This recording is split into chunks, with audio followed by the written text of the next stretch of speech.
morning. Welcome to the Bond Sunday morning services. Thank you so much for being with me. I am Jesse Lee Peterson.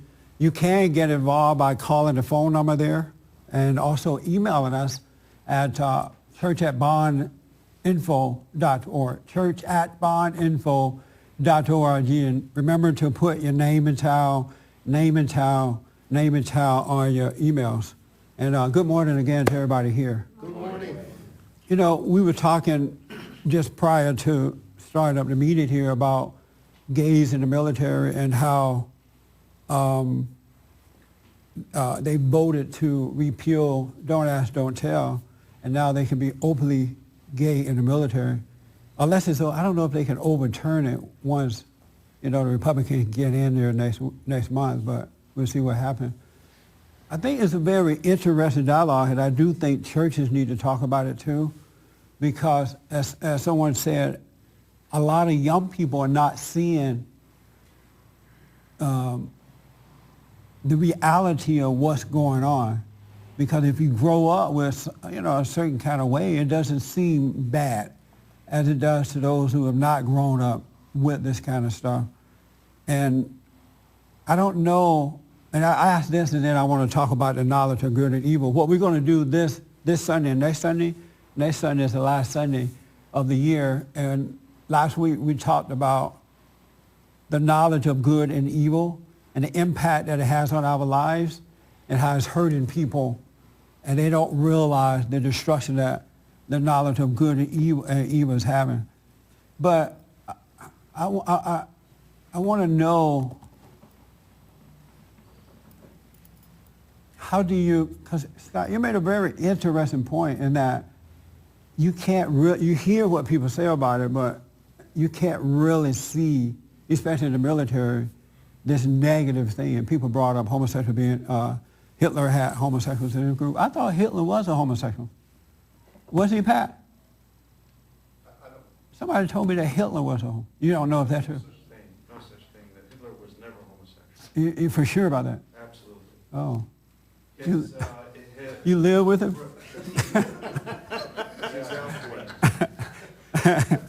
Why are you so sure about it? Because it's clear, if you look at the history of the life of Hitler and stuff. Right. Oh, he just used them, right? He employed them initially, okay? Oh, okay. To be able to get up into the power, get up into the ranks and stuff, and then he terminated all of the homosexuals. Oh, okay. Completely. Well, I don't know. Shot him. I really don't know. I haven't read a lot about Hitler. But, yes, sir. Of course. It occurs to me that in these types of situations,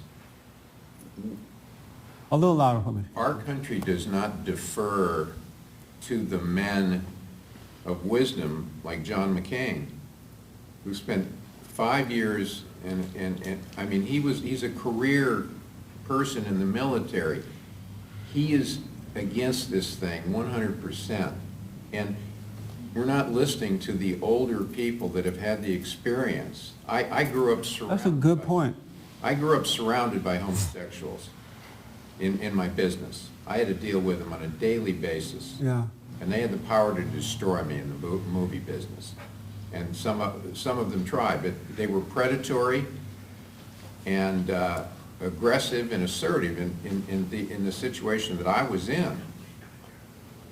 Yeah.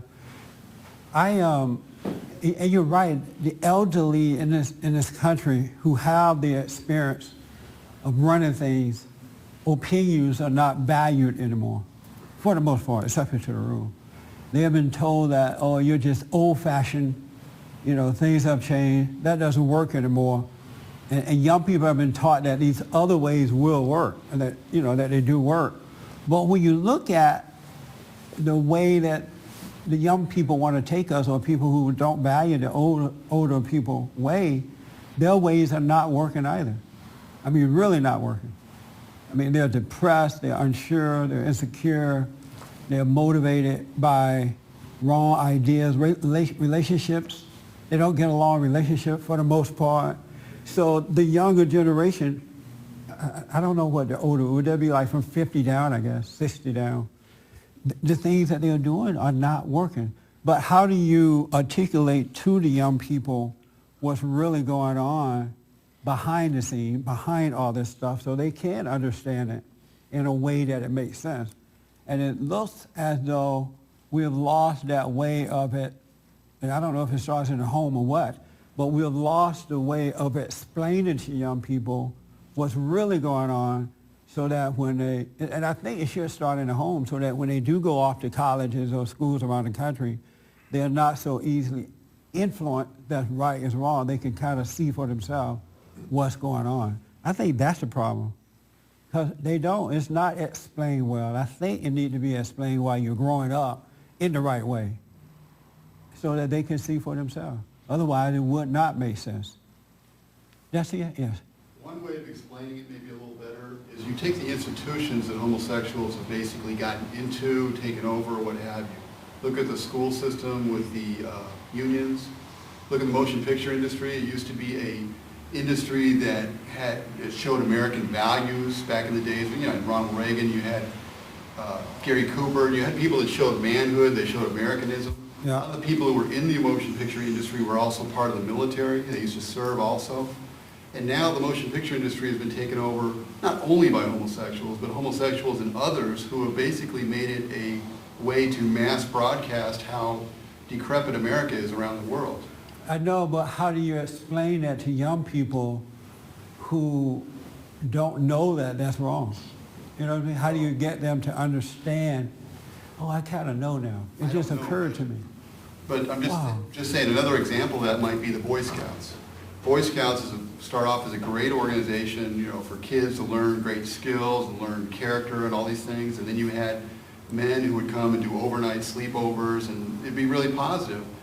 Now, since you've had homosexuality and other things in the Boy Scouts, it's almost ruined it to the point where the average person probably doesn't even want to have their kid go in the Boy Scouts because they don't trust the Scoutmasters or other men or so forth. I really like what you said, man, especially when you said, well, I think you said I can kind of see where it may hurt a young person, like kids being taught in the public schools at a young age, to a point now they want to teach 5 years old that it's normal, you know, no difference in straight people than gay people. And you asked the question, you know, you said, well, but I can't see how it affects adults in the military. And that needs to be explained so you can see that. And not just by saying, you know, calling people names, or it has to be a way where if it is true that it's going to affect the military and the country at large, it needs to be explained so that you can understand it and see it without just a name call. That true?